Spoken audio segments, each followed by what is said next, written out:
You're listening to Empowered to Lead, the therapist practice. I'm Lisa Catallo, therapist, business coach, and your go-to for all things leadership and sustainable practice growth. This is your space for real talk, smart strategies, and grounded support to help you lead with confidence, work with intention, and build a business that actually works for you. Let's dive in. Welcome back to the Empowered Leader, the Therapist Practice podcast. I'm so glad that you have joined us again today. One of the things that I really want to do through this podcast is to empower therapists who are group practice owners to show up and be the leader that you were meant to be, that you want to be.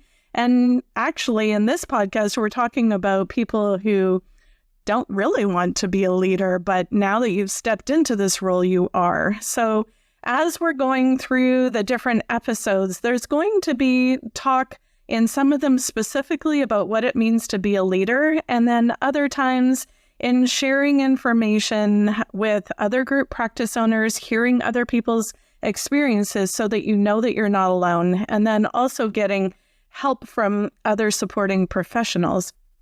One of the things that is important to me is that woven through each episode here are aspects of being a leader as a group practice owner, a small business owner, a CEO, a founder, whatever title it is that you want to place on yourself in this role, and truthfully, in every area of your life. I include leadership prompts either woven into the episode or in the show notes to encourage you to consider a certain aspect of who you are as a leader and how you conceptualize leadership. So today, we're going to dig in a little bit more about who you are as a leader. What does it mean to be a leader? Too often, I've heard GPOs saying they don't want to be perceived as a leader. And I really don't understand why that's a bad thing. You are a leader. You started a practice where people are starting to follow you, and you are a leader whether you want to be or not. So I asked a few different group practice owners, what are some of the reasons why you think a lot of us don't want the title of leader? So I'm just going to read off some of those and let you know what they shared with me. So one of the group practice owners said it's a lack of confidence, there's some self-doubt. It's imposter syndrome. I just fell into this role rather than ending up there by design. And so much of this is made in books and the media that it may feel hard to compete or compare to the big dogs. Sometimes straight up because they don't like the idea of a hierarchical system and they do want to be more collaborative and collectivist. They don't want to take credit. They don't like the spotlight. Another person shared that they think it's definitely due to the recognition of how hierarchical power structures impact a community, and they wanted to engage in a collectivist, collaborative workspace. I also think this person said that they were taught values around modesty and politeness and how that has impacted them personally. All the oppressive values towards women that this person gained from being raised as a Catholic has also affected them. Another person shared there's like this dark triad of perceived leadership qualities, whether it's narcissism, Machiavellianism, psychopathy. I can't even say the word that is related to our profession. Another person said maybe it's isolation and distance from the team where it kind of sets you apart, a sense of expectations of themselves. Another person shared a few reasons off the top. Leadership requires the ability to hold discomfort, disappointment, and knowing that people are either going to love you or hate you. And that's a lot of emotion to navigate. For some, it's about hierarchy, which has been mentioned a couple times here, and also not wanting to lead in the masculine sense, but in a shoulder-to-shoulder or collaborative circle, so that holding that title doesn't align. for some people. Traditionally, some leaders have given that term a bad rap, and who wants to be associated with that? As a woman, which a lot of us group practice owners are, when we lead, and if we lead, we are also called controlling, bossy, bitchy, etc. And again, not many want those titles. There's also the aspect that leadership requires a deep embodiment of responsibility. And with power comes responsibility, and not everybody wants to be held to that. In addition, people project onto leaders all the time. That's a whole other topic for another podcast. Being able to hold and navigate people's projections and shadows and not take it personally, but to have the skill to navigate it with grace. And again, embodiment. There's so many reasons why people don't want to be perceived as a leader, or they don't think that they can handle the responsibility. They expect they'll forget something or be called on the carpet for something that went wrong.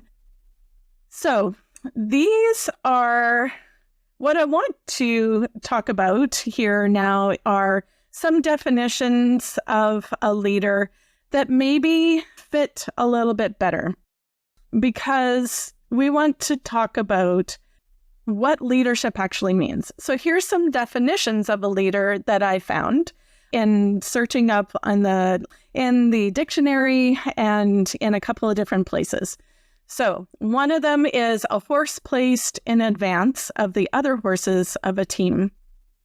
Another definition of a leader is someone who guides on a way, especially by going in advance, direct on a course or in a direction to direct the operations, activity, or performance of. So if you take those pictures, so a horse in front of the rest, you're directing the operations or activity.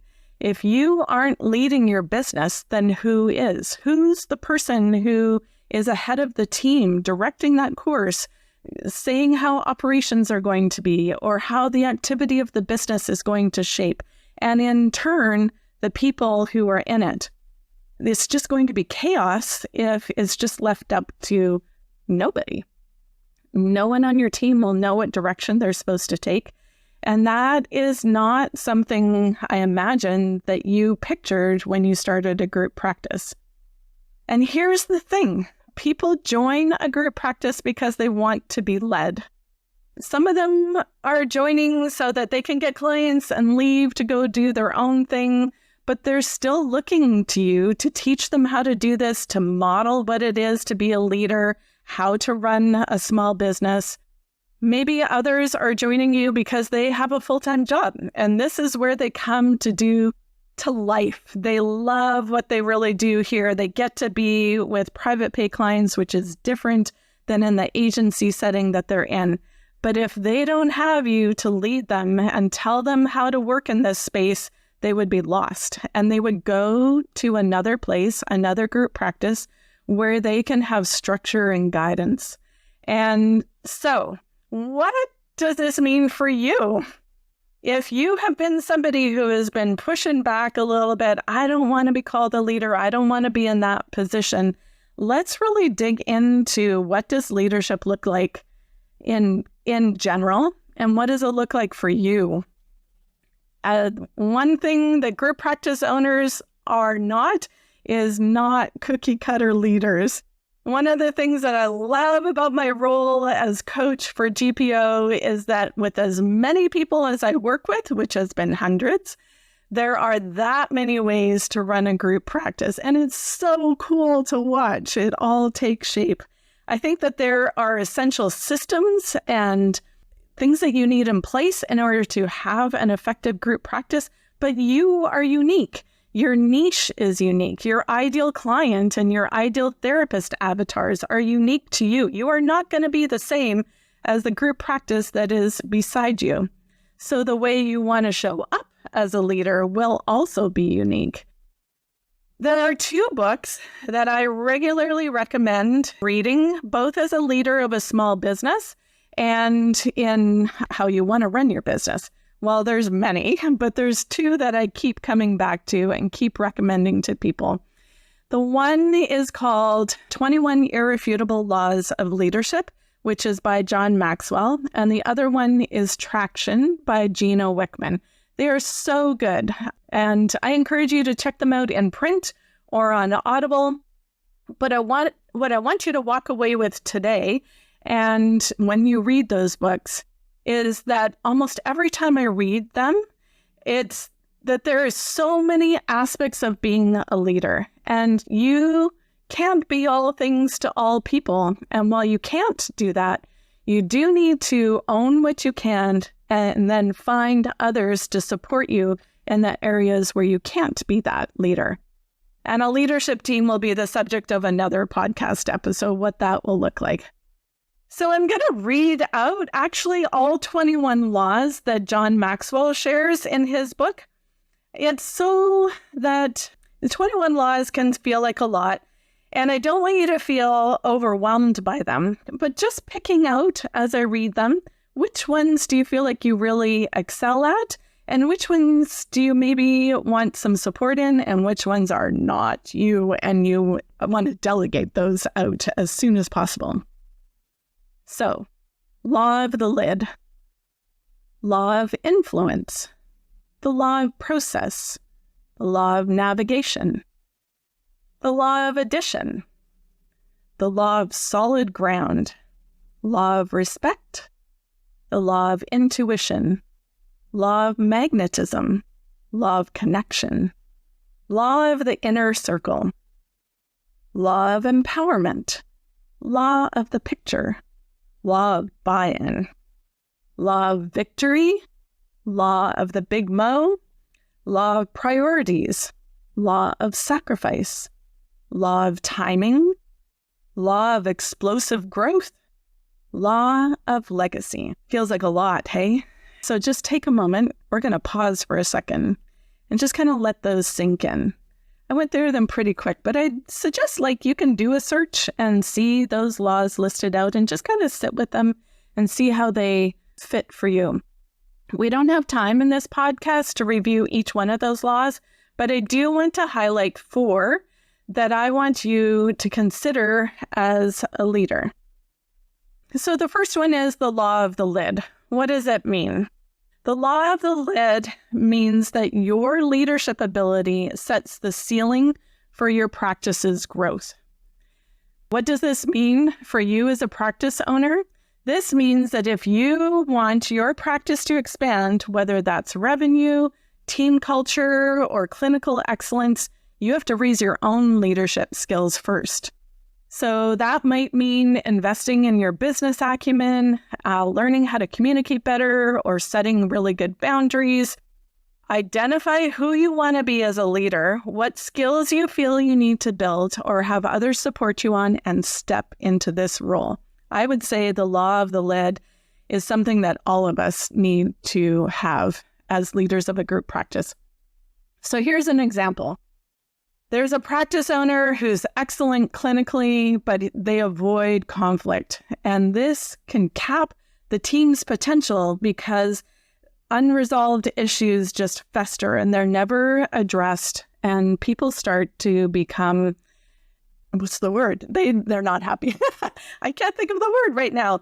But if you are able to step into that law of the lid, you're the leader, and you know how to have difficult conversations and create the culture around you, then you model that to your team.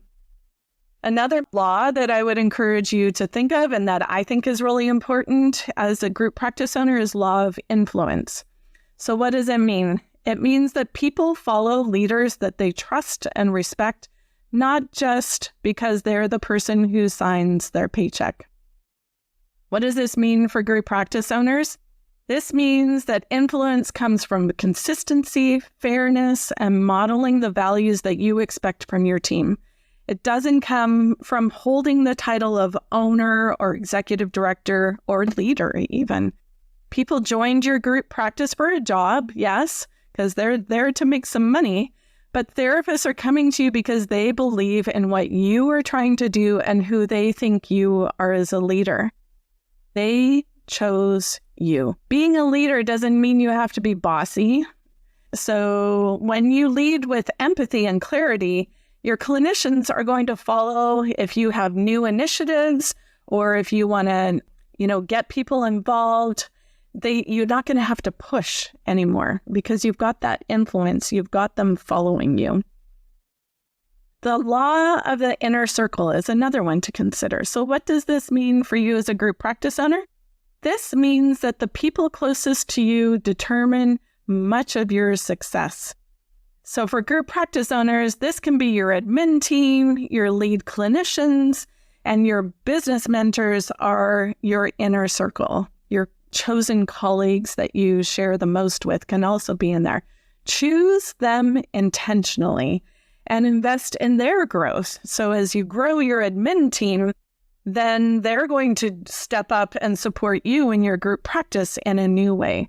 An example of this would be a strong practice manager, which I just started talking about, can free you up to focus on vision and leadership instead of day-to-day chaos. Connecting with other group practice owners can encourage you to be better. I'm going to put a little plug in here. Joining the group practice connection enables you to surround yourself with other GPO and people who are striving to lead well. They push you to do better and to grow in this area. The last law that I wanted to talk about is the law of legacy. So what does this mean? This means the true leadership is measured by the impact that you leave behind. A lot of times I'm talking about what's your end goal? Where are you wanting to be? So for practice owners, this means think about what you want your practice and the people in it to look like, not just in a month or in a few, by the end of the year. Think about 3, 5, or 10 years out. Even if it's really hard for you to conceive of it, dream a little bit. You don't have to get really detailed in it, but you want to start to build systems, train leaders, and create a culture that outlives you. Here's an example. Training a senior therapist, even if they're a contractor, to take over the role of clinical director means that the quality of clinical care will continue even as you step back. And we want you to step back. As a group practice owner, you should be working on the business more than you're working in the business. I believe that the people who are working for you are looking to you to be a leader in your business and in your community. You can do this without hierarchy, patriarchy, or bitchiness because you get to show up as you. You have some awesome qualities that have set you up for success as the CEO and leader of your group practice and with your colleagues.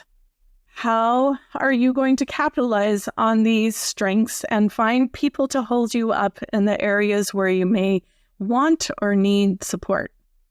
So here is the leadership prompt for this episode. I'm going to suggest to you pick one of the 4 laws that I highlighted today and identify one action step that you can take in the next week to live it out in your practice. Maybe it's joining us in the Group Practice Connection, reading one of the books that I shared, or having a values-based conversation with your team, or maybe strengthening your inner circle. And then let me know, what did you choose? And then I would love to cheer you on and see how that plays out for you. So thank you again for tuning in. I hope that as you think about who you are as a leader, it feels like an empowering thing rather than I need to shy away from this and this isn't who I want to be. Because you are amazing. You are doing some really good things and people are wanting you to step up and to be a leader. Until next week, have a great day. Thanks for hanging out with me on Empowered to Lead, the therapist practice. I hope you're walking away with something that you can put into action, because leadership isn't about doing more, it's about leading with purpose. If you're ready for deeper support, I'd love to see you inside the Group Practice Connection, my monthly membership where Canadian therapists like you get coaching, community, and the tools to build a business that actually supports your life. You can check it out at grouppracticenetwork.ca. The link's in the show notes. And hey, Don't forget to hit follow so you don't miss what's coming next. We're building something great here, and I'm so glad you're a part of it.